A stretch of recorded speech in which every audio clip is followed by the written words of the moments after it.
vamos a ver cuáles son los mecanismos, los diferentes tipos de mecanismos que puede aplicarse y que se han aplicado a lo largo del mundo para promover las energías renovables. Veamos entonces.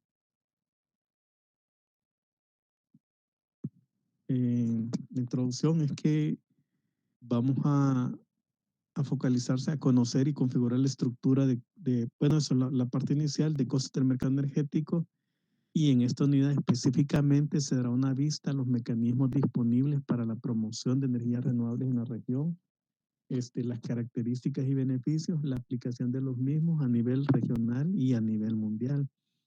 Y finalmente se tratará de dar una visión del estado del arte de las energías renovables y en sí la eficiencia energética y los pasos, o los siguientes pasos, o lo que está por venir realmente.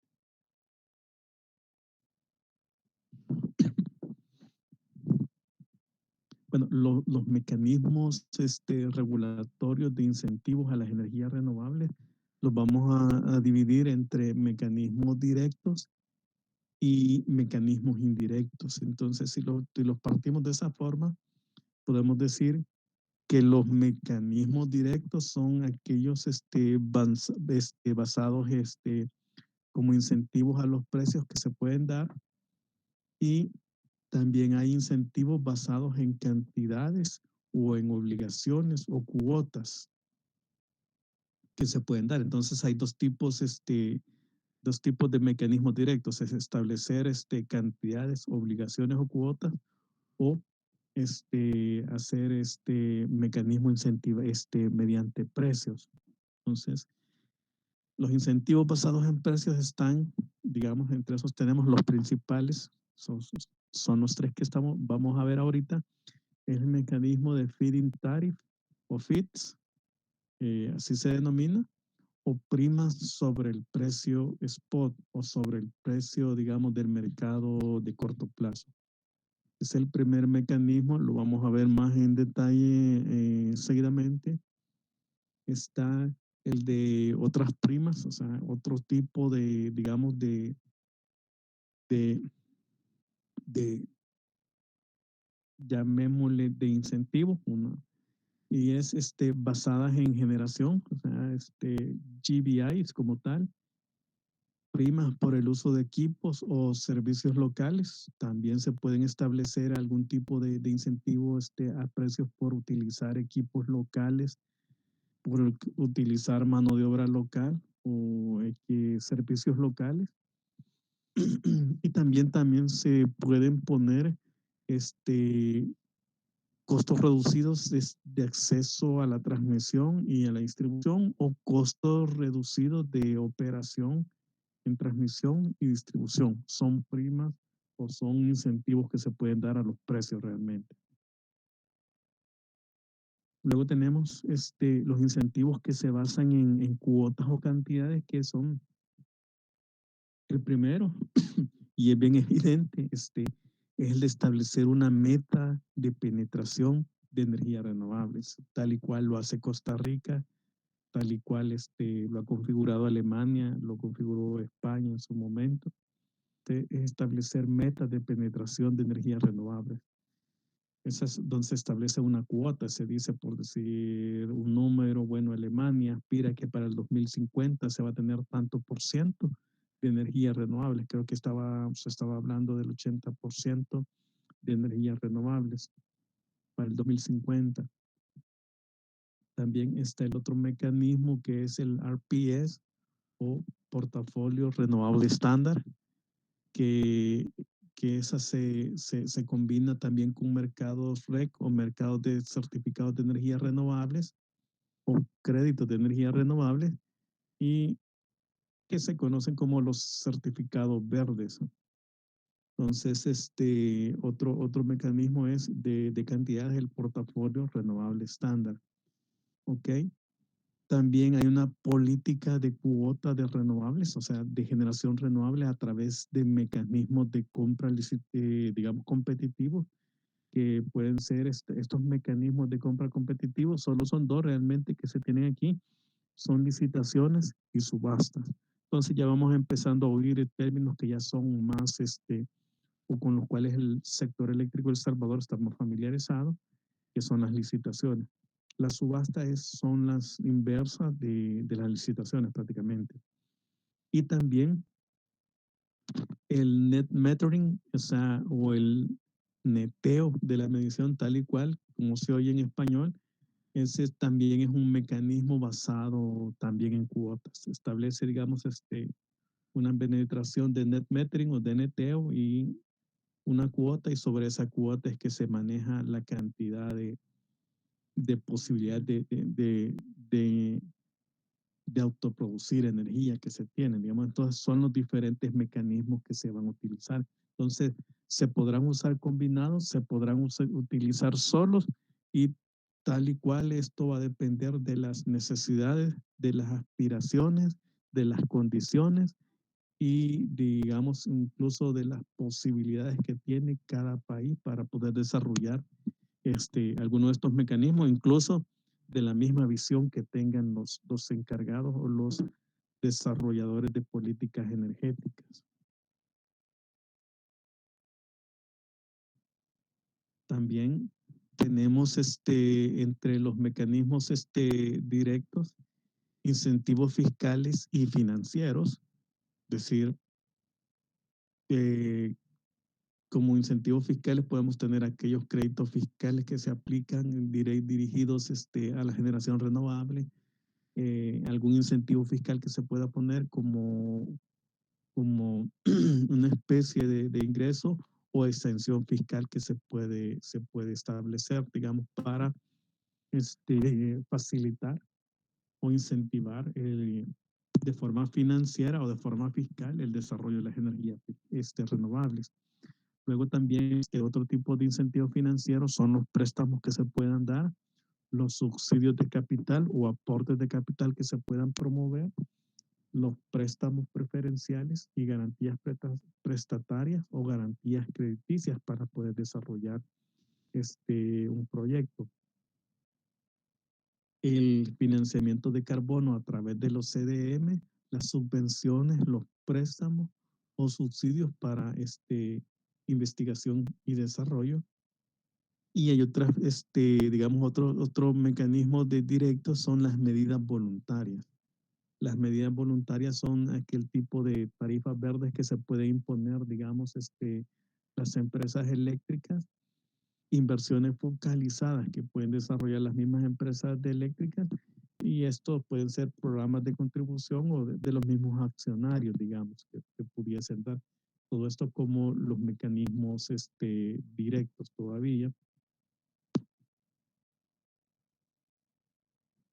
Luego pasamos a ver los mecanismos indirectos. Los mecanismos indirectos son los que de forma indirecta permiten promover siempre las energías renovables. Unos que se pueden deducir rápidamente aquí como mecanismos indirectos son el mecanismo de precios de externalidades ambientales. Es decir, eh, digamos, puede ser, digamos, como un impuesto que se establezca, un impuesto por el carbono emitido por alguna tecnología, impuesto por el uso de agua de alguna tecnología, y así sucesivamente, que son, en este caso, como penalidades o sobreprecios que incentiven a focalizarse en energías renovables. También están el mecanismo de negociación de emisiones, cap and trade.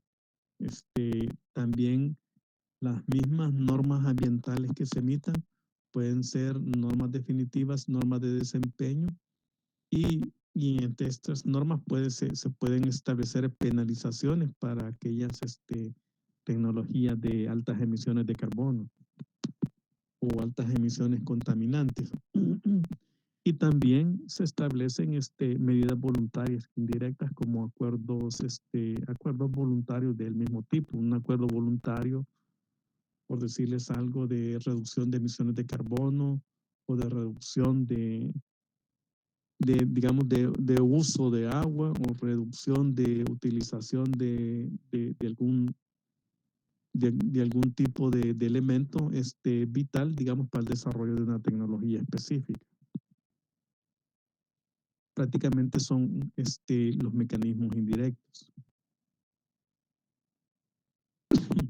Vamos a ver entonces cada uno de estos mecanismos, tanto los directos como los indirectos, y en qué consisten y cómo nos podemos familiarizar con ellos.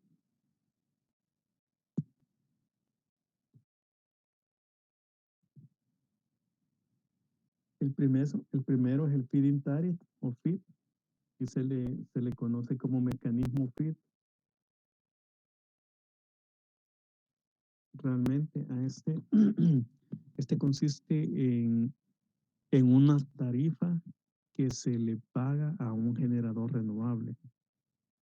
Eh, Aquí se establecen los niveles de pago por cada megavatio hora, y que estos pueden ser diferenciados, deberían de ser diferenciados por tipo de tecnología. O sea, pueden ser, o sea, el deber ser es que deberían de ser diferenciados por tipo de tecnología, pero un mecanismo FIT puede establecer un precio fijo, incluso para diferentes tecnologías, también diferenciado por tamaño de proyecto, por calidad del recurso, por la ubicación del proyecto, y todo esto para tratar de reflejar el mejor costo de un proyecto.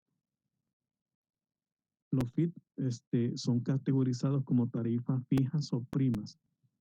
Es decir, que un FIT se paga al generador para garantizar su remuneración independiente del precio que tenga el mercado de electricidad.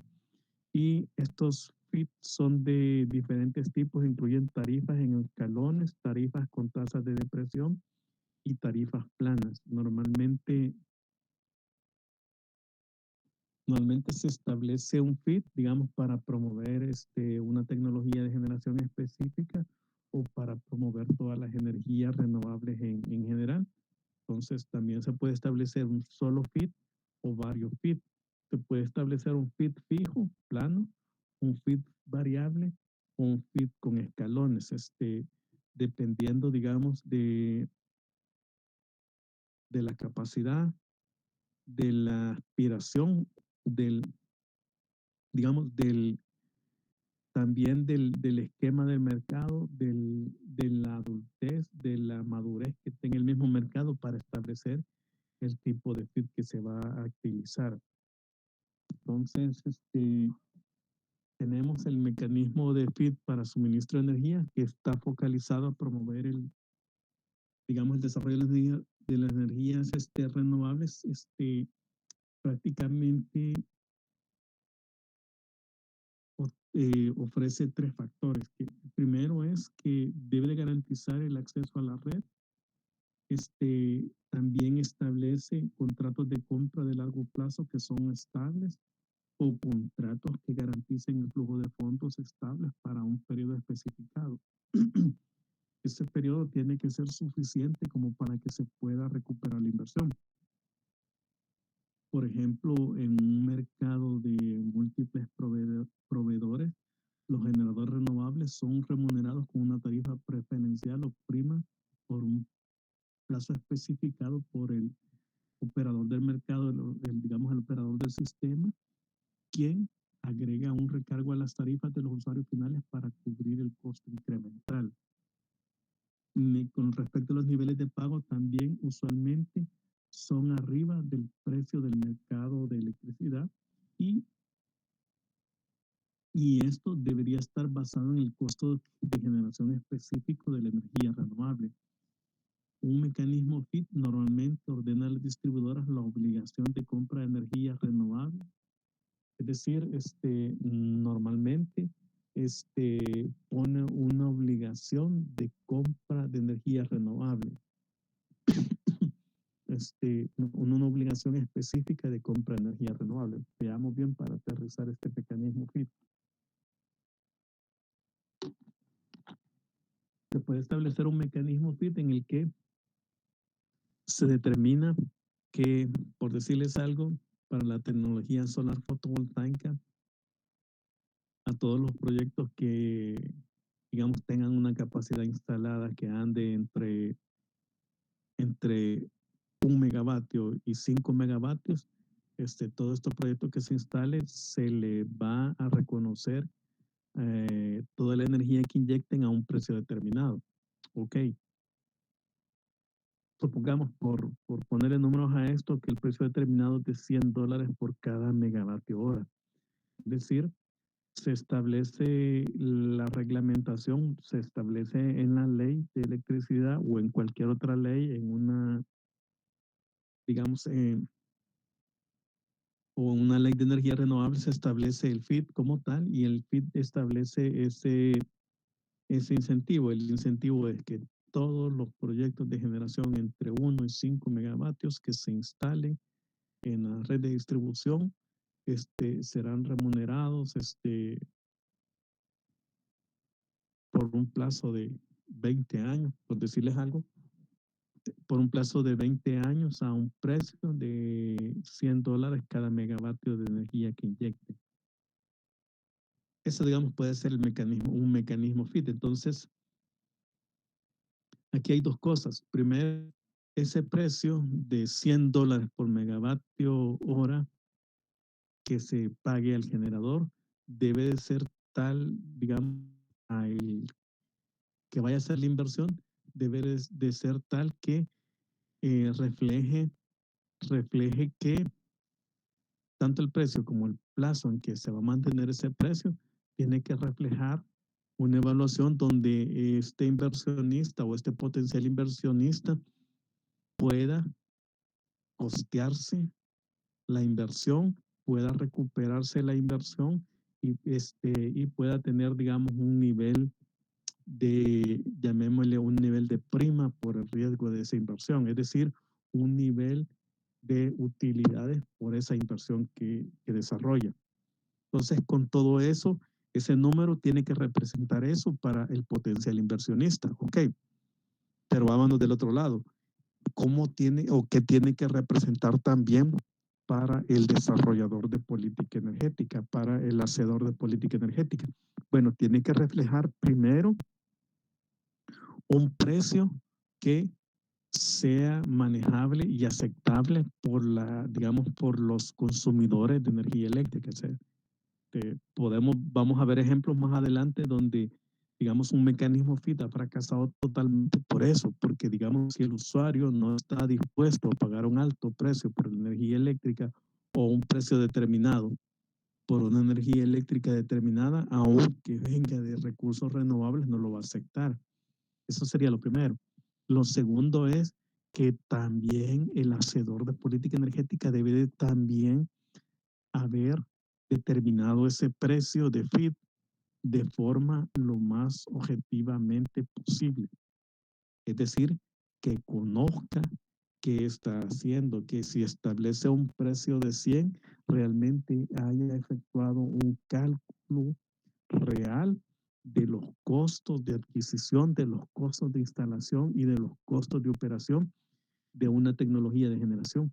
En el caso que estamos hablando de ejemplo, ese precio de 100 debería de reflejar los costos de inversión, los costos de permisos, los costos de operación y mantenimiento de esa tecnología solar fotovoltaica entre 1 y 5 megavatios. Y por eso yo puse un valor mínimo y un valor máximo de capacidad instalada, porque estamos hablando de que aquí existen las economías de escala y que muy posiblemente para un proyecto de mayor capacidad el precio debería ser menor y para un proyecto de menor capacidad el precio debería ser mayor. Pero lo que sí debemos de estar seguros, digamos, el hacedor de política debe estar seguro es que el cálculo que está haciendo o el precio que está determinando en su mecanismo FIT refleja esos costos más una prima por la inversión o un nivel de utilidades por la inversión. Eso es lo que debería comprender un mecanismo FIT. Ok, ¿qué puede llevar a fracasar el mecanismo FIT? Entonces es que si hacemos mal esa tarea de identificar los precios de inversión, los precios de operación, los precios de mantenimiento o identificar mal digamos, el monto de utilidad o el monto de prima que se debería otorgar a un inversionista para que congele una inversión y se arriesgue a hacer una inversión y se arriesgue a ejecutar un proyecto de esa envergadura que puede durar hasta unos 20 más tiempo de años esa inversión, digamos. Entonces, esas son las condiciones que se deben establecer. Y ahí después están, digamos, otras condiciones que son obligatorias, pues que es como el establecerle la obligación a la distribuidora de comprar energía eléctrica a todos estos inversionistas que desarrollen sus proyectos de generación con las especificaciones que se establecen digamos, en la norma FIT o en mecanismo FIT o en la ley FIT, digamos que se llegue a establecer en un país determinado. Entonces, digamos, son como los requisitos básicos, digamos, para utilizar el FIT. También, el FIT debe de permitir, o sea, perdón, al revés, el marco normativo o el marco legislativo de dicho país debe de permitir el desarrollo del modelo de FIT. Eso sería otro punto. Y también hay que tomar en cuenta que se debe de focalizar el FIT en una tecnología que tenga razón de ser en el país determinado. Es decir, ¿o a qué me refiero yo? Que se debe establecer, digamos, la promoción de una tecnología de generación de energías renovables que tenga un potencial lo suficientemente para que sea factible en un país determinado. ¿A qué me podría llevar esto? ¿O qué, digamos, a qué me refiero con esto? Es decir, ok, vamos a promover la tecnología, la tecnología geotérmica si sabemos que tenemos potencial para desarrollo de la tecnología geotérmica, pero si el país se ha determinado, se ha estudiado, se ha revisado que no tiene potencial para desarrollar la tecnología geotérmica, no tendría sentido establecer este tipo de mecanismos para ese tipo de tecnología. Y así sucesivamente,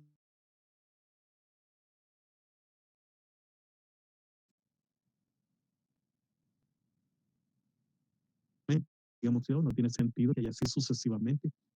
Este sería otro término, otro punto que se debe revisar para establecer el mecanismo FIT y cualquier otro tipo de mecanismo. Seguimos, la generación basada en incentivos es una prima que se paga arriba del precio del mercado eléctrico o del FIT. Eso es para incentivar las instalaciones de generación renovable para la producción de energía y se puede con esto premiar a la generación existente. La generación basada en incentivos también tiene ese objetivo pues, de impulsar o premiar la mejora de la eficiencia de las plantas actuales de generación renovable. ¿Cómo podríamos ver esta generación basada en incentivos?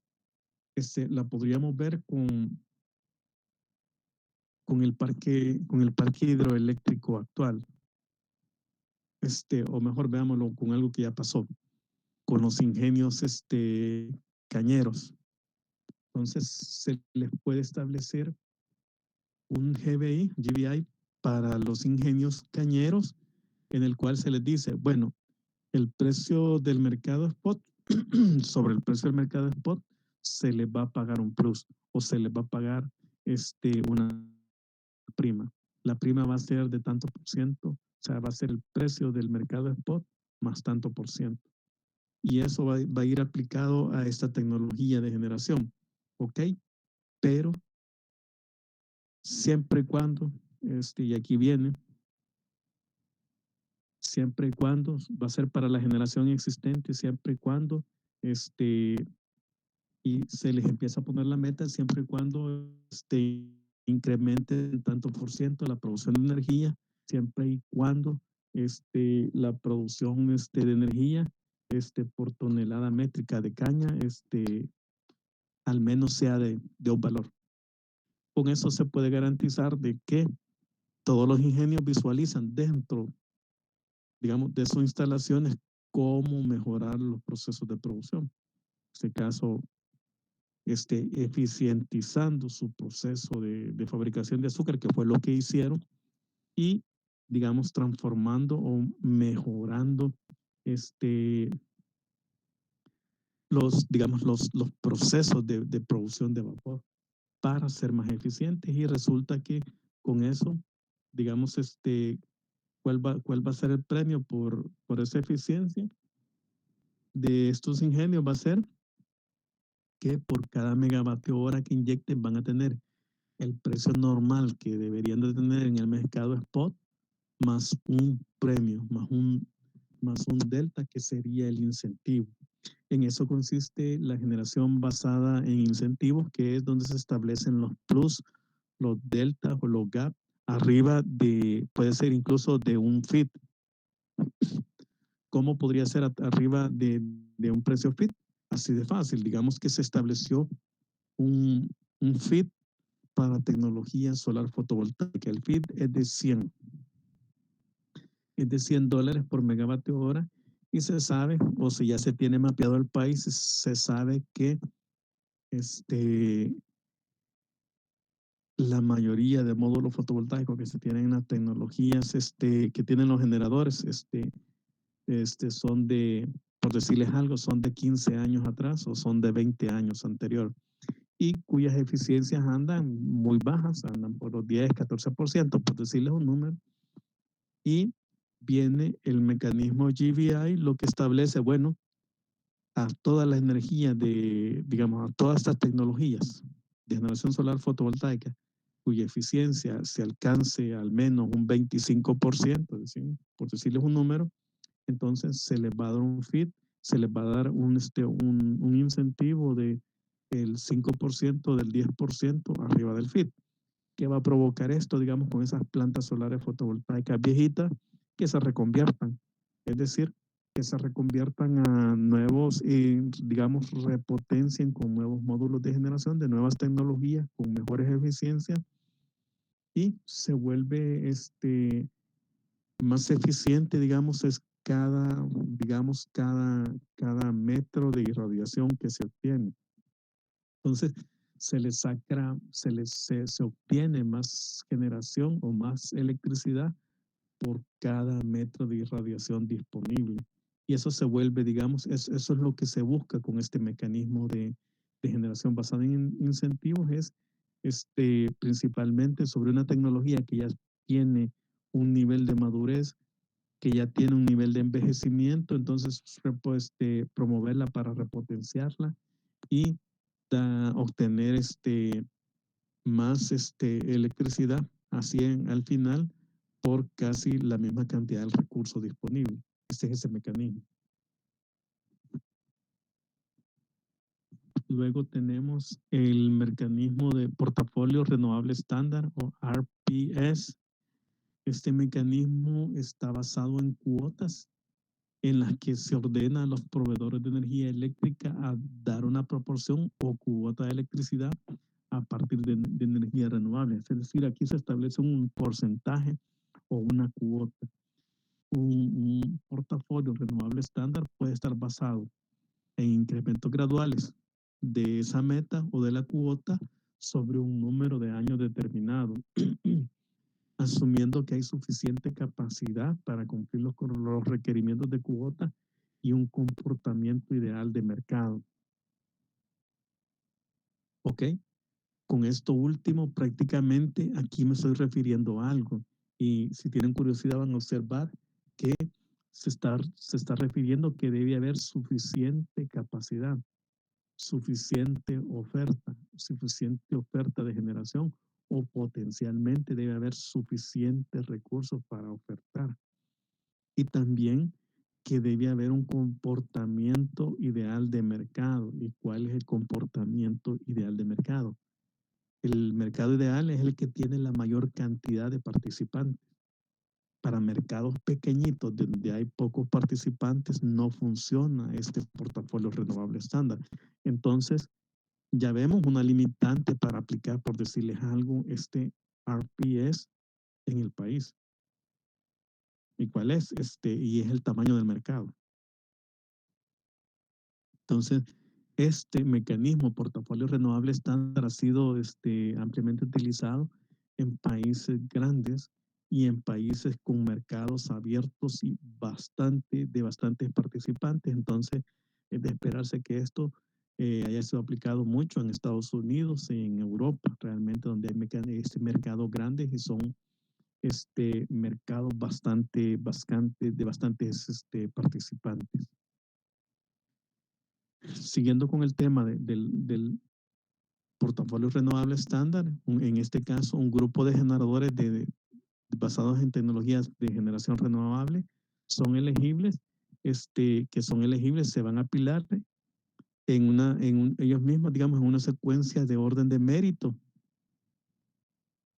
que con estos generadores, como se van a apilar en orden de mérito, van a competir por suplir la demanda de electricidad que se le haya puesto como cuota o como obligación al proveedor, lo cual es determinado por esa cuota o meta de penetración. Entonces, dependiendo, digamos, de esa cuota o meta, es que por esa cuota, por ese porcentaje van a competirse esa pila de generadores y normalmente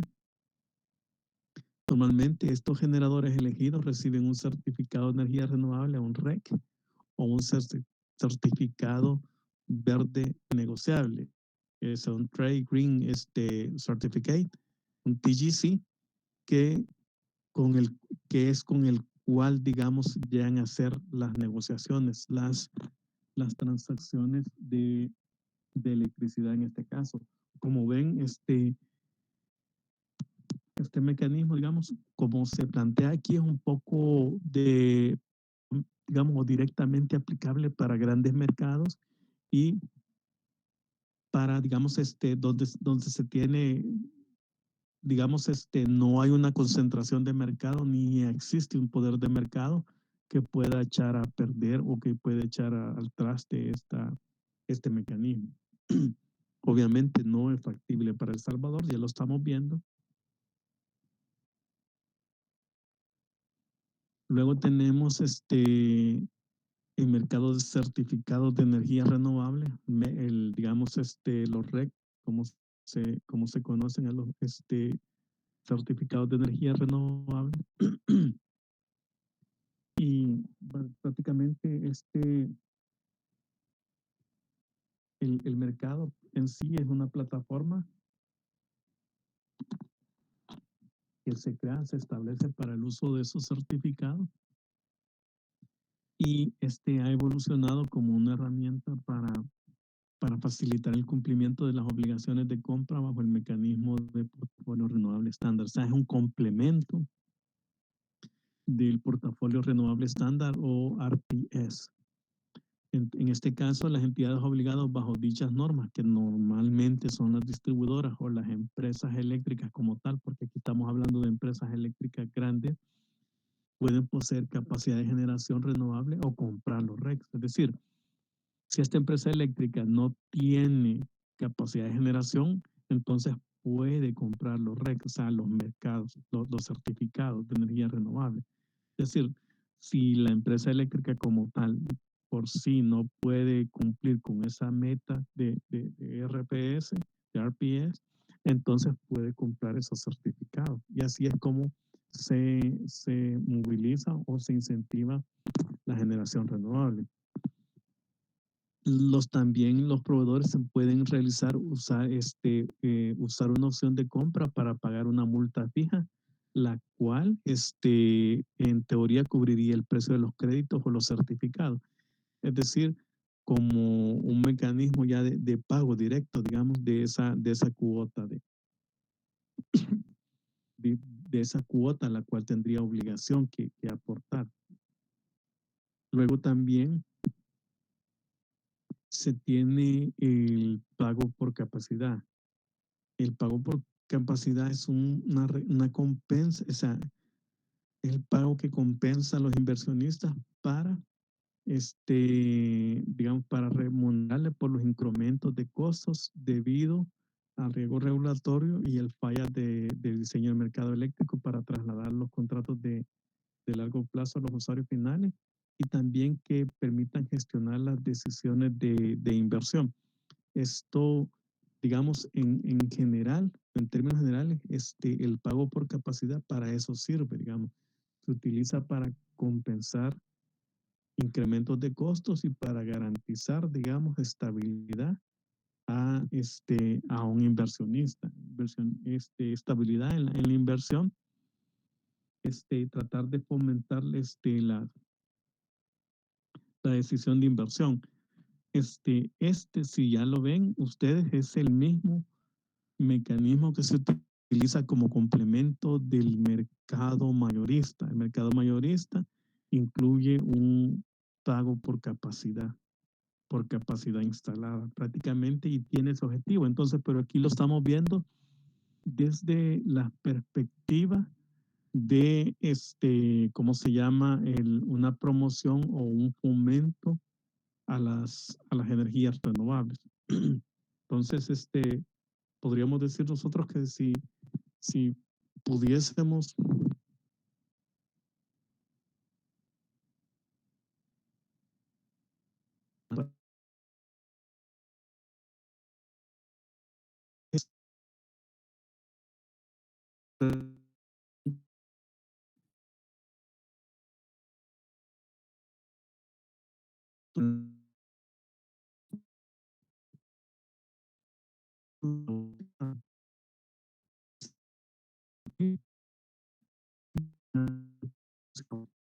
¿por qué no se utiliza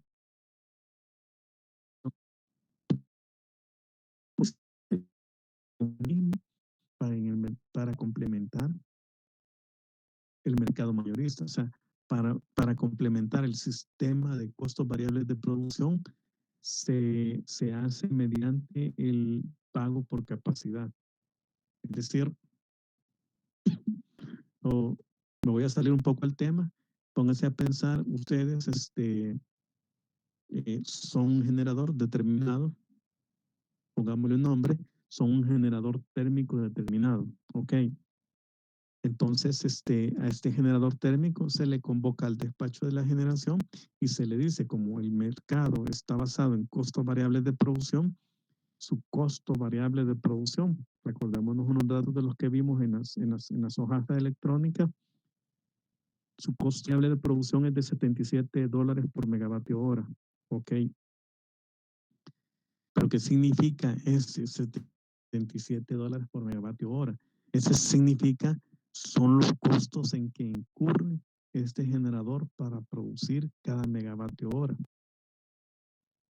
¿ok? Pero si recibe $77 por cada megavatio hora y ese $77 solo le van a permitir recuperar lo que le va a pagar al proveedor digamos, del búnker y lo que le va a pagar al transportista que le lleve el búnker de puerto hasta sus bodegas o desde el despacho digamos, del distribuidor hasta sus bodegas. Entonces, ¿y cómo es que va a sostener la operación de la planta? Porque, digamos, el operador o el generador, para que quede más claro, tiene costos fijos, tiene costos de administración, tiene costos de operación, tiene que programar mantenimientos mayores, y en sí tiene una cadena de costos y también, así como tiene una cadena de costos, también espera una utilidad o una prima por esa inversión que ha hecho. Entonces, el complemento a ese mercado de costos variables de producción es ese pago por capacidad que les dije que existe en el mercado mayorista. Entonces, se complementa ese pago por capacidad. Entonces, este generador térmico que recibe $77 por cada megavatio hora que inyecte, además le compensan como $7.62 por cada kilovatio por cada mes de capacidad firme que tenga disponible ese generador. Esa capacidad firme o ese ingreso por capacidad firme le complementan para permitirle costear esos otros costos que no se consideran como costos variables. Es decir, todos aquellos costos que tiene el distribuidor que no son los costos de combustible, en pocas palabras. Y entonces, ¿cómo se complementa el mecanismo de costos variables de producción? Y es un complemento. Y como tal, como ya está implementado para el sector eléctrico en general, que participe en el mercado mayorista, entonces no se puede utilizar también como un incentivo particular digamos, al generador renovable. Es más, no se utilizó. Como pueden ver, se le quitó ese incentivo que tenían en general todos los generadores que participan en el mercado mayorista, se le quita y se le aísla todavía, pero eso le ha servido, no es algo que se le haya quitado, sino que le ha servido para facilitar el apalancamiento financiero. Al final eso lo debe percibir uno. Pero en sí, el mecanismo de pago por capacidad se puede utilizar en otros países, no en El Salvador, porque ya se está utilizando. Se puede utilizar en otros países para también promover las tecnologías de generación renovables. Ese es otro mecanismo.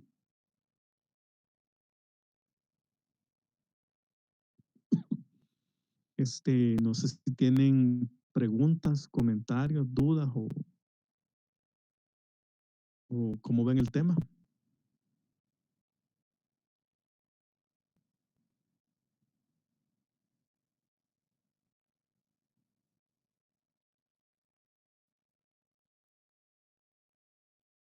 Bueno, No, bueno, por el momento no, pero sí está bastante interesante el tema sí, sobre los incentivos. sí, vaya, hemos visto, hemos revisado varios mecanismos.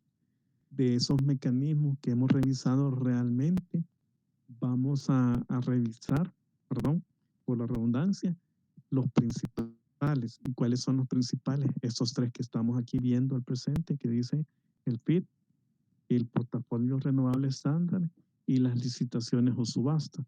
¿Por qué esos tres son los principales? Primero, porque el FIT quizás es el mecanismo de, digamos, que se tuviese la capacidad, la visualización, la disponibilidad de información y digamos, esas condiciones en un mercado bastante, digamos, con esas facilidades se puede desarrollar un FIT y puede dar buenos resultados. También el FIT es destructivo si no se cumplen esas condiciones, porque crea distorsiones. Es el FIT. Luego es el portafolio renovable estándar. El portafolio renovable estándar lo vamos a revisar porque es el esquema, el idóneo para mercados grandes y mercados bastante, digamos, bastante competitivos, llamémoslo así, o bastante abiertos. Y luego el mecanismo de licitaciones y subasta, porque ese se puede combinar con los otros dos y también porque es el mecanismo que se utilizó en el país para promover las energías renovables. Entonces, por eso vamos a hacer, los tomamos a estos tres y hacemos la comparación de los principales instrumentos. Estos son los mecanismos para promover, estos son los mecanismos, llamémosle, directos de promoción de energías renovables, pero están focalizados a desarrollar proyectos de generación. Veamos entonces.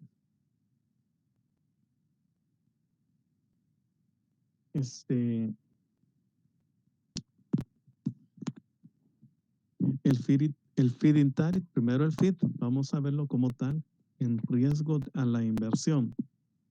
Primero, el riesgo a la inversión, de los principales que se tienen es un riesgo que se tiene digamos, que el precio sea bajo, un precio, digamos, el riesgo que se tiene al volumen o al balance que se pueda tener en esto y, y eso permita, digamos, que el mecanismo no se desarrolle o se vaya a distorsionar. Entonces, si se distorsiona el mecanismo, entonces prácticamente se tiene riesgo a que esta inversión no se vaya a recuperar en su totalidad. Digamos, como el riesgo de balance aquí podría incrementar las transacciones en el mercado spot, y esto, digamos, la idea es que se eviten, digamos, que se hagan muchas transacciones en el mercado spot, porque el mercado spot es el mercado, digamos, por excelencia, el mercado a riesgo. Entonces, cuando se quiere establecer un FIT, se quiere quitar ese riesgo de establecer un mercado o establecerse o considerarlo como un mercado a riesgo o un mercado spot. Entonces, quitar ese riesgo es lo que se busca con el FIT. También se tiene entre los riesgos, pero no es un riesgo, sino que como una ventaja está que está diseñada para crear inversiones estables ambientalmente. También otra ventaja es que se tiene un flujo de ingresos predecibles. Esto es para el inversionista. Se cuenta con un flujo de ingresos predecibles y por tanto se vuelve apalancable, digamos, se vuelve bancable o financiable un proyecto. Y también eso lo acabamos de decir, ayuda a incrementar el financiamiento de la deuda. Es decir, con un mecanismo FIT se pueden obtener condiciones 80-20, digamos, de financiamiento, condiciones 70-30, digamos. Y cuando con otro sin este mecanismo son condiciones tal vez que le pueden poner de 50-50 en el financiamiento, o 40 contra 60. Yo me refiero a la proporción de capital de terceros o capital financiado y la opción de capital propio. Entre mayor sea la cantidad o la proporción de capital de terceros, es más rentable un proyecto, es más apetecible para un inversionista un proyecto. Entre mayor pueda apalancarse, es decir, entre mayor porcentaje pueda financiarse de la inversión de un proyecto, es más apetecible. Ok, con respecto a la efectividad, veamos cómo estamos ahí. En la efectividad, es efectivo en términos de crecimiento del mercado, es decir, un mecanismo de FIT, sabemos que va a llegar inversión y que va a crecer el mercado, porque el FIT garantiza flujo de ingresos predecibles y ayuda a incrementar el financiamiento de la deuda. Con esas dos condiciones ya tenemos como garantizada la efectividad, pero en términos de que va a venir más inversión y que va a crecer el mercado, ¿ok? Pero en efectividad también sabemos se está conociendo aquí que los diseños bien precisos, bien sofisticados de un mecanismo FIT, de una tarifa FIT, podría reducir, digamos, sobre rentas, sobre utilidades que pudiese tener el inversionista. O sea, se trata de como de garantizarle nada más la utilidad que se le está permitiendo que tenga y que no tenga más que esa, digamos. Entonces, pero esto se puede lograr si se hace un diseño bastante tuneado de la tarifa FIT, ¿ok? Pero ¿de qué depende eso? ¿De qué depende de que se tenga la tarifa o la mejor tarifa FIT o el mejor mecanismo FIT? Va a depender de la cantidad de información con que dispongan los hacedores de política, los ejecutores de la política energética, y también va a depender de la transparencia que haya en el flujo de esa información. Va a depender de la capacidad y el know-how que tenga el hacedor de política o el ejecutor de política en el diseño de esos mecanismos. Es decir, si el país no cuenta con las condiciones o el know-how para hacer un diseño de una tarifa, es decir, para costear o hacer o darle el valor a una empresa, entonces no debería de meterse a hacer esto porque va a ser, digamos, un fiasco. Es decir, aquí en términos de poner el valor a una empresa estamos hablando, es decir, cuánto cuesta de forma precisa, de forma objetiva, generar 1 megavatio de energía eléctrica para una planta de generación de una tecnología determinada y de un tamaño o una potencia determinada. Eso es bien preciso que se debe hacer para hacer un mecanismo de FIT que sea bien efectivo. También esto que les acabo de explicar o que les acabo de comentar realmente es una barrera para aplicar el mecanismo de FIT, porque el mecanismo de FIT requiere que se le invierta bastante tiempo, bastante ciencia, bastante elaboración y que se tenga bastante conocimiento del mercado, del sector, del mercado de provisión de equipos y materiales y del mercado de EPC o de los EPCistas, digamos, del desarrollo que tenga de esto. Entonces, todo eso le genera, digamos, una condicionante dificulta su aplicabilidad. Y eso es lo que está en el siguiente cuadro. Okay, pero vamos a seguir con lo que tenemos aquí en efectividad. También que permite fomentar estratégicamente diferentes tecnologías de renovables. Es decir, si focalizamos un FIT para una tecnología, sabemos que esa tecnología va a crecer y va a desarrollarse. ¿Ok? También digamos, si no se elabora bien, no hay incentivos para reducción de costos. O sea, reducción de costos digamos, en la cadena de suministro, es decir, los costos puede ser de obtención de equipos, los costos de permisos, los costos de la instalación o los mismos costos de operación, porque ya se sabe que se tiene una tarifa fija de base. Otro punto que tiene que ver con la efectividad es que el costo total de esa tarifa FIT puede ser alto y eso depende del diseño del FIT, en lo que he hecho bastante énfasis, y en las condiciones del mercado mismo. Es decir, si es un mercado pequeño donde todos los costos de instalación, los costos de operación, los costos de la inversión, todos estos costos son muy elevados, entonces obviamente el costo de esa tarifa va a ser elevado. Y la otra cuestión es si hacemos un diseño demasiado complejo, digo demasiado complejo, puede ser que abarque varias tecnologías, también pudiésemos tener un costo elevado y eso al final no es uno de los objetivos del hacedor de política energética, establecer una tarifa FIT que al final sea alta, porque por el contrario, en lugar de tener un beneficio, podría tener problemas sociales en el futuro.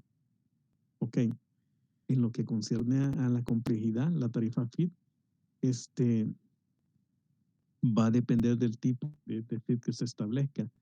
Aunque aquí dice que la complejidad es baja, realmente no es baja, porque si tenemos que ver que lo que se tiene que hacer para establecer el mecanismo de FIT es costear una empresa o costear una empresa modelo, una empresa determinada. Entonces, desde ese punto de vista, desde esa perspectiva, para ser lo más objetivo posible, se vuelve complejo. Ok. También depende de la complejidad del diseño. Dependiendo de eso, su calibración, es decir, su sintonización a un precio o un objetivo racional podría requerir de un complejo proceso administrativo. Entonces, esa es la misma complejidad de este mecanismo que lo vuelve, digamos, como muy enemigo de países o mercados donde no se tienen las condiciones, unas condiciones específicas. Vemos el portafolio renovable estándar en los riesgos de inversión. Veamos. Tiene un riesgo de precio moderado a alto, y esto va a depender de la misma dinámica del mercado. ¿Por qué? Una de las características o uno de los requisitos para aplicar el portafolio renovable estándar es que exista un verdadero mercado o un mercado lo más idóneo posible. Es decir, un mercado grande donde exista una gran cantidad de participantes y donde no pueda haber ningún tipo de control digamos, de control de mercado o de algún tipo de mecanismo de poder de mercado. También hay un riesgo moderado a alto de volumen, o sea, de cantidad, porque, ¿por qué? Porque una vez la meta que se estableció en el portafolio se logra, ya ahí se muere el incentivo. Es decir, por decirles, se establece una meta de 20% de penetración de tecnología solar fotovoltaica, se alcanzó esa meta, entonces de ahí se acaba el incentivo también, porque ya no hay más incentivo a seguir con mayor penetración de esa tecnología. Entonces, eso hay que tomarlo en cuenta, pero cuando se hace esto en un mercado grande, alcanzar esos valores que se ponen como meta también son, bien, no difíciles, pero sí llevan tiempo alcanzar valores de metas. El riesgo de balance también puede ser alto, pero también va a depender de las reglas de mercado o los mecanismos de soporte que se establezcan para llevar ese riesgo como equilibrado. Y por otra parte, del lado del inversionista, los flujos de ingresos son menos predecibles y como los flujos de ingresos son menos predecibles, se requieren unas tasas de retorno mucho mayores para garantizar recuperar esa inversión en un tiempo determinado. Entonces eso le pone presión, digamos, al diseño del proyecto porque se les obligan a tener unas TIR bastante elevadas, más elevadas que una que se pueda considerar con una tarifa FIT, en la cual el flujo de ingresos es predecible. Y por otra parte, la participación en licitaciones podría encubrir altos costos de esas mismas transacciones que se pueden dar.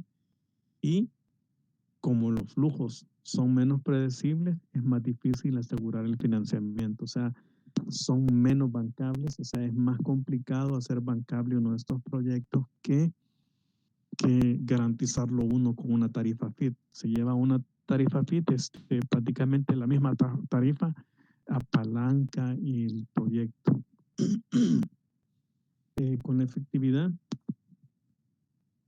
en términos de crecimiento del mercado va a depender de la cuota que se establezca en el portafolio. Prácticamente, si se establece una cuota grande, se va a tener una seguridad, una efectividad de crecimiento del mercado. Si se establece una meta pequeña, así va a ser el crecimiento también. Pero tiene la característica de que fomenta la competencia entre los diferentes proveedores de energía renovable, ya que se asegura que va a tener asignado, digamos, un contrato a aquel que presente menor costo. Es decir, pero esto se da la verdadera competencia si el mercado es lo suficientemente grande o si hay una gran cantidad de participantes en ese mercado. Por otra parte, favorece las tecnologías maduras, porque como las tecnologías están maduras, ya se saben, ya se conocen, digamos, las condiciones de inversión, de permisos, de precios. Entonces, esto facilita a poderles, como se dice en el ámbito sí, normal, sacarles el jugo a estas plantas o sacarles el jugo a estos proyectos y ofrecer precios competitivos. Porque todo participante en este mecanismo de portafolio renovable estándar sabe que aquel que ofrezca los precios más competitivos son los primeros que van a ser contratados. La complejidad, aquí se habla de que el diseño del mercado de contratos, la fijación de metas que pueden ser periódicas, esto podría resultar un poco complejo, digamos, también puede ponerse una meta que sea demasiado elevada o una meta por el contrario demasiado fácil de alcanzar y que no refleje las verdaderas intenciones de promover la penetración de energías renovables. Y por otro punto, que los mercados digamos, de certificados de energía renovable requieren de una alta capacidad administrativa e institucional, porque se maneja un portafolio, se crea como un mercado, para que nos demos idea, como de una bolsa de valores. Algo similar a eso es lo que se está creando o que se propone crear cuando se establece un portafolio renovable estándar. Este es el otro mecanismo, y vamos a ver el tercero, el de compras competitivas o licitaciones y subastas. ¿Por qué compras competitivas? Porque ese es el verdadero fin de una licitación o de una subasta, hacer compras competitivas. O sea, y no ventas, sino que compras competitivas. O sea, entonces, esto para que en este caso, nos paremos desde el lado del hacedor de política energética y dice, bueno, yo quiero hacer compras competitivas, entonces me voy a focalizar en qué significa esto, qué hacer, qué riesgo tengo, qué efectividad tiene y qué complejidad tiene el hacer licitaciones o el hacer subasta. Veamos el riesgo. Se tiene un riesgo de precio moderado a alto. ¿Y de qué depende eso? Va a depender del diseño del contrato y las reglas de mercado, o sea, es decir, las reglas de la licitación o las reglas del mercado mismo, las reglas de la subasta o las reglas del mercado mismo. Digamos que el tipo de subastas que son stop and go genera mucha incertidumbre, entonces a veces ese mecanismo, digamos, tiene que ser, digamos, manejado debidamente para garantizar el éxito de esa subasta. En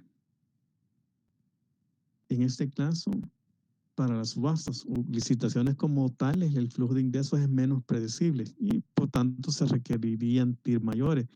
Eso para tomando en cuenta de que no todos los potenciales participantes van a ser adjudicados, sino que solo los que ganen esa subasta o esa licitación. Pero, por el contrario, los contratos que van a ser adjudicados proveen flujos de ingresos predecibles. Entonces, por lo tanto, son bancables. Pero entonces veamos dos cuestiones. Los flujos de ingresos son menos predecibles, requieren TIR mayores. Eso se ha establecido aquí como un riesgo, pero eso en términos generales para los potenciales participantes de esa licitación. Pero si lo vemos desde la perspectiva de un hacedor de política energética, él sabe que los contratos adjudicados proveen flujos de ingresos predecibles. Entonces, como sabe eso, sabe que también si un participante, un potencial participante, para lograr ser adjudicado, tiene que, ¿cómo se llama? Establecer un precio, digamos, lo más competitivo posible para tener adjudicado un contrato que le permita tener ingresos predecibles, ¿ok?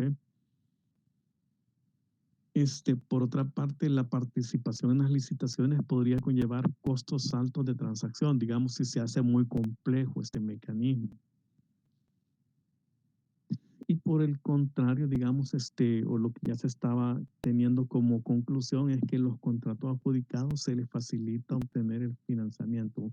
Digamos, un potencial inversionista que ya lleva un contrato adjudicado, un contrato firmado, en el cual garantiza que le van a comprar durante 20 años la energía que produzca su proyecto, tiene garantizado que lo va a apalancar rápidamente o lo va a financiar, va a costear rápidamente ese proyecto.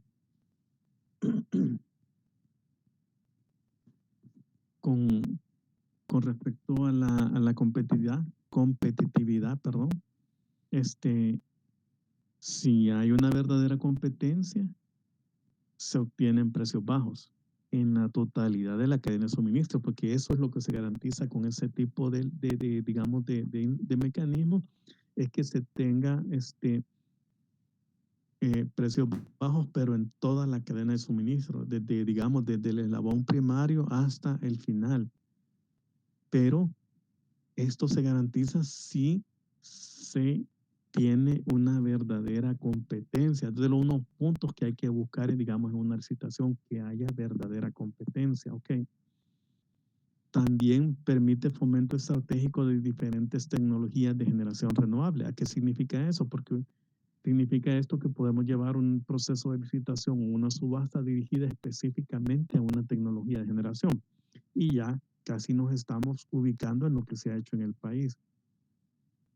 Ok, pero también hay otro punto que da el traste con la efectividad o que es otro factor de riesgo. Y es que existe el riesgo de retrasos en no implementación en el tiempo debido o las dificultades de financiamiento o barreras administrativas como los permisos o licencias o pobres reglas legales que permitan o que conlleven retrasos. Este riesgo de retraso se está refiriendo al inversionista. El inversionista con un retraso pierde dinero. Se pierde dinero porque parte digamos, de sus, digamos, riesgos principales o costos principales que se dan dentro de la construcción no van a poder ser, como se llama, compensados porque están amarrados estos contratos a producir energía y no a construir una planta. Entonces, todos esos retrasos se dan por dificultades de financiamiento, por barreras administrativas, por pobres, digamos, o deficientes reglas legales. Entonces, esto hay que tomar en cuenta al tratar de desarrollar un proceso de licitación o un mercado, digamos, o este incentivo de licitaciones o de subastas. La complejidad. En la complejidad, el diseño de mecanismo de licitación o subasta podría ser complejo, eso sí es cierto. Depende del tipo de mercado y las condiciones mismas del mercado que pudiesen llevar a complejidad en un proceso de licitación. Digamos, esto es un hecho que las licitaciones que se han llevado en Guatemala son muy diferentes a las que se han realizado en El Salvador, diferentes a las que se han realizado en Honduras y completamente a las que se han desarrollado en Panamá y las que se han desarrollado en Costa Rica. ¿Por qué? Porque son diferentes tipos de mercado, son diferentes condiciones de mercado que se tienen y por tanto son diferentes las licitaciones. También se requiere una alta capacidad administrativa e institucional, dado que esos procesos deben de ser competitivos y digamos la competencia es la clave del éxito de estas licitaciones. Entonces se requiere una alta capacidad administrativa e institucional para promover eso. Y por otra parte, se requieren reglas de ley robustas y contratos altamente reforzados. ¿A qué se refiere con contratos altamente reforzados? Que deben de ser contratos debidamente elaborados y contengan todas las condiciones que pueden preverse se susciten dentro de la construcción, dentro del proceso de construcción o dentro del proceso ya de operación de un proyecto. Entonces, todas las condiciones deberían de preverse y establecerse y plasmarse en un contrato. También se requieren reglas de ley robustas, es decir, que se debe establecer una especie o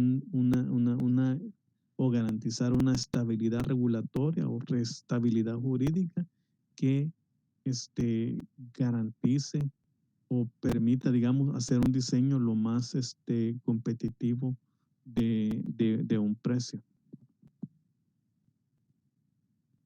También la estabilidad regulatoria como tal, se los acabo de decir, es crucial. Las reglas de licitación deben de ser estables, no se debe estar modificando las reglas dentro de un proceso de licitación. Eso genera incertidumbre, genera inestabilidad y por tanto genera, digamos, como desánimo a los participantes a participar. Y por último, requiere un diseño propio de garantías y penalizaciones. Garantías para asegurarse retrasos, inconformidades en el proceso de construcción y de operación y también penalizaciones por lo mismo. Entonces, este sistema, mecanismo de garantías y penalizaciones deben de incorporarse dentro de un proceso de licitación. Y todo eso, digamos, como que le suena a algo que normalmente se realiza, digamos, quien ha participado, quien ha trabajado, digamos, en un proceso de licitación, sabe que más o menos son todas las condiciones que se establecen en un proceso de licitación. Aquí el punto es, ¿por qué es que se establecen cada una de estas condiciones? ¿Cuál es la razón de ser? ¿Y cuál es el objeto de desarrollar una licitación? No sé si hay comentarios hasta acá o continuamos, o dudas o preguntas. No, yo tenía una consulta. Sí. Mencionó las diferencias de la implementación de esto en Centroamérica. ¿Podría brevemente comentarnos así específico de alguno? Vaya, en Panamá se han hecho diferentes tipos de licitación, de dos tipos para fomentar las energías renovables. Unas en las cuales es completamente desventajosa la participación de las tecnologías renovables, en las cuales se les obliga al generador solar o al generador eólico que cubra una curva de demanda, que garantice cubrir esa curva de demanda. Entonces, en esas licitaciones, para poder participar, el generador solar fotovoltaico no solo tiene que hacer el diseño del proyecto solar fotovoltaico, sino que también hacer el diseño comercial de la energía que tiene que comprar y la energía que tiene que vender para garantizar que va a cumplir con el seguimiento de esa curva de demanda. ¿A qué me refiero con la energía que va a comprar? Que como tiene que seguir una curva de demanda, durante la noche no va a poder seguir esa curva de demanda un generador solar fotovoltaico. Y significa que durante la noche tiene que comprar energía para poder participar, para poder cubrir esa obligación. Y durante las horas del día, del mediodía, digamos, donde si la curva de demanda es mayor, digamos, es menor de lo que va a generar, esa energía la tiene que vender y tienes que hacer el cálculo de esos ingresos que va a tener por vender esa energía al spot. Entonces, esos procesos de licitación, aunque han sido adjudicados varios contratos de tecnologías solares fotovoltaicas, son bien complejos y no promueven en general la generación renovable. Eso se desarrolló en Panamá. Y hay otras donde se desarrollan similares a las que están acá en El Salvador y que se han adjudicado proyectos en los cuales se le compra toda la energía que pueden producir. Y obviamente no se les da un monto de cargo por capacidad, pero digamos, por el contrario, no se les obliga a seguir una curva de demanda. Entonces eso facilita diseñar un proyecto de generación. Eso en Panamá. En Costa Rica se han llevado procesos de licitación son bien diferentes, porque en esos proyectos, y bueno, quizás no les voy a mencionar unos de Uruguay que también han servido como ventana, pero en Costa Rica lo que se hace es, se hacen proyectos tipo BOOT, B-O-O-T, donde se le adjudica a un inversionista extranjero para que desarrolle un proyecto de generación. La tecnología eólica la han fomentado de esa forma. Entonces, por decirles algo, adjudican a un inversionista extranjero que les ofrece el mejor contrato, el mejor precio, en el cual este inversionista extranjero se obliga a construir, desarrollar el parque eólico, ponerlo en operación, operarlo y ser propietario de él durante 5 o 10 años. Después de 10 años se lo devuelve o se lo entrega al ICE prácticamente. Entonces, ¿cuál es el incentivo que tiene el inversionista aquí? Es que si le adjudican el contrato, desarrolla el proyecto, echa a andar el proyecto y le saca, digamos, le saca el lucro por un plazo determinado, supongamos que son 10 años. En ese plazo determinado va a vender toda la energía que produzca al ICE a un precio determinado. Con ese precio determinado tiene que recuperar el costo de esa inversión que se hace, pero obviamente cuál es el pago que tiene que hacer o cuál es digamos, la ganancia que obtiene el país de Costa Rica o el ICE como tal.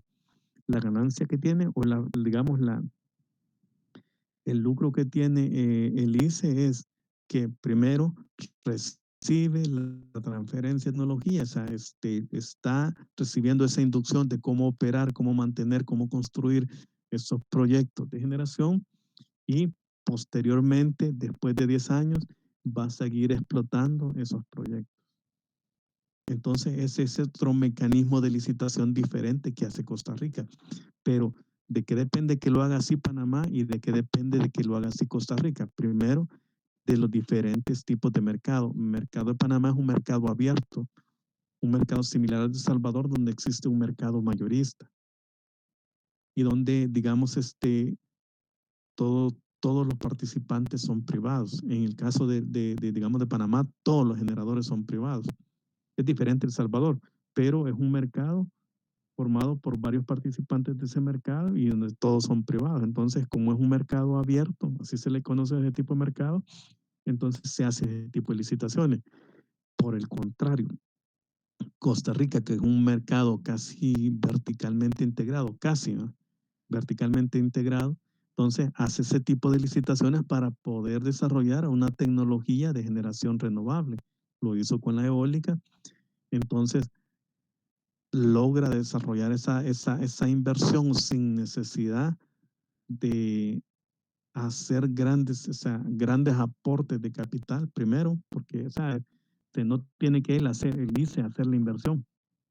O sea, hacer la inversión financiera en sí no va a hacer el ICE, sino que lo hace quien va a desarrollar el proyecto.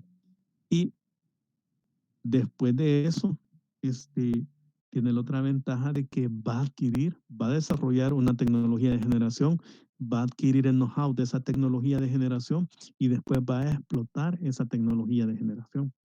Entonces, Costa Rica, por tener un mercado de ese tipo, puede darse esos lujos, digamos, esos lujos que no se puede dar Panamá, que no se puede dar El Salvador, que no se puede dar Guatemala. Entonces, son las diferencias. Y les voy a contar el modelo de Uruguay, que es bastante similar al de Costa Rica. Uruguay tiene un mercado similar al de Costa Rica, donde es un único proveedor, único comprador, igual que en Costa Rica el ICE. En Uruguay está la UTE, o sea, usinas térmicas eléctricas, algo así se llama. Así son las iniciales de la UTE. No recuerdo bien el nombre, pero la UTE es quien hace las funciones del ICE en Uruguay. Entonces, la UTE lo que hizo para promover la penetración de la generación eólica en el Uruguay es, primero, mapeó, es decir, estableció los puntos geográficos donde hay potencial de explotación de generación eólica.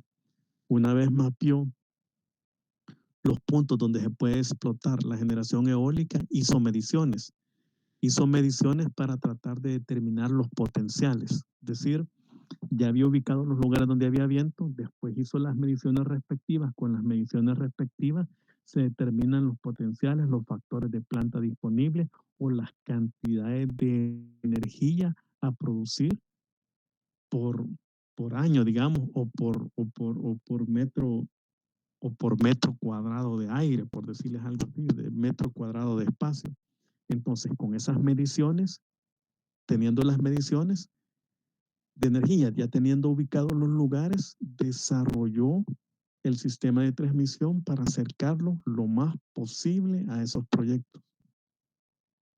Entonces, hizo la expansión del sistema de generación para acercarlo a los proyectos eólicos y después de eso hizo un proceso de licitación tipo BOT, así, tipo BOT, Build, Operate, Own and Transfer, así, o sea, construir, operar, apropiarse y luego transferir, que es digamos, las iniciales de BOT o BOT, para que lo entendamos en español. Entonces, ese mecanismo hizo la licitación. Entonces, ¿qué proveyó la UTE en Uruguay? A todos los potenciales inversionistas les dijo en qué puntos tenía potencial de desarrollo de generación eólico, les dio las bases de datos con las mediciones del recurso eólico para que, digamos, todos los potenciales participantes pudiesen diseñar con sus, digamos, con sus aerogeneradores, las cantidades de potencia que pudiesen instalar, y también, como le facilitó el acceso a la red de transmisión, los proyectos se abarataron más. Pero aparte de eso,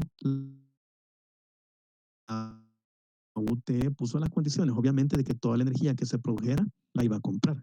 Pero aparte de eso, o sea, adicionalmente a eso, agregó unas reglas la UTE que cerca de, me parece que era el 20 o el 25% de los materiales que se utilizasen en los proyectos de generación tenían que ser fabricados en el Uruguay. ¿Qué significa eso? Que no solo estábamos, no solo se estaba tratando de promover la tecnología de generación renovable eólica, sino que también se quería dinamizar el mercado de proveedores de partes. Es decir, es como que aquí quisiéramos hacer una licitación y le dijésemos al que va a participar en la licitación, pero usted me tiene que garantizar que el 20% de los insumos que va a utilizar sean locales. Entonces, sabemos que estamos potenciando al fabricante digamos, al fabricante de herrajes, de herrajes de aluminio, de herrajes de acero, al fabricante de tableros eléctricos, estamos potenciando al fabricante de conductores eléctricos, estamos potenciando y así sucesivamente, digamos, a un proveedor de servicios determinados. Entonces, eso promovió primero la penetración, que es bastante y muy barata, de tecnología solar, eólica en Uruguay, y lo mismo copió, porque la verdad que lo copió Costa Rica de Uruguay, entonces también le ha servido para desarrollar esos proyectos eólicos a Costa Rica. Eso como diferentes procesos de mercado. Entonces, el de Panamá, el de Costa Rica y el de Uruguay les pongo como ejemplo, aunque después vamos a ver en concreto los del Salvador, porque digamos es donde nos interesa conocer cómo es que se ha dado esto, cómo se puede dar o cómo se podría visualizar en un futuro cercano. No sé si digamos queda claro con lo que se preguntaba o quedaron más dudas, no sé.